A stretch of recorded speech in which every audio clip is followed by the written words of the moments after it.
केंद्रीय गृहमंत्री अमित शहा आज नांदेड दौऱ्यावर येणार आहेत। नांदेडमध्ये श्री गुरु तेग बहादूर साहिबजी यांच्या 350व्या शहीदी समागम वर्षानिमित्त हिंदी चादर खास कार्यक्रमाचं आयोजन करण्यात आलंय। या सोहळ्याला मुख्यमंत्री देवेंद्र फडणवीस उपस्थित राहणार आहेत।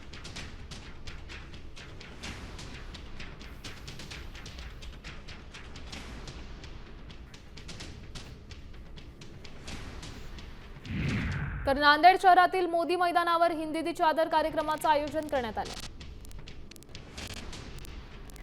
दरम्यान कार्यक्रमाच्या स्थळावरून आढावा घेतलाय आमचे प्रतिनिधी संजय सूर्यवंशी यांनी। पाहूया। श्री गुरु तेग बहादूरजी महाराज यांच्या 350व्या समागम शहीदी दिवसानिमित्त नांदेडमध्ये हिंदी चादर या कार्यक्रमाचं आयोजन करण्यात आलेलं आहे। 2 दिवस हा कार्यक्रम नांदेडच्या या मोदी मैदानावर पार पडणार आहे।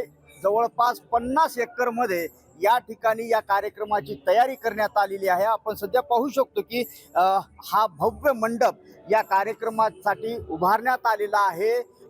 एकंदरीत पाहिलं तर गुरु तेग बहादूरजी महाराज यांच्या जीवनपटावर संपूर्ण हा धार्मिक कार्यक्रम आणि हा सोहळा या ठिकाणी आयोजित करण्यात आलेला आहे। 10 लाखाहून अधिक भाविक येतील असा अंदाज बांधण्यात आलेला आहे। त्यानुसारच हे संपूर्ण या ठिकाणी प्रशासनाच्या वतीने सुविधा उपलब्ध करून देण्यात आलेली आहे। लंगरची सुविधा असेल, पार्किंगची सुविधा असेल, अशा विविध सुविधा ज्या आहेत ते महाराष्ट्र शासनातर्फे या भाविकांसाठी उपलब्ध करून देण्यात आलेले आहे। एकंदरीत पाहिलं तर हा धार्मिक सोहळा नांदेडमध्ये मोठ्या उत्साहात संपन्न होत आहे। संजय सूर्यवंशी, साम टीव्ही न्यूज, नांदेड।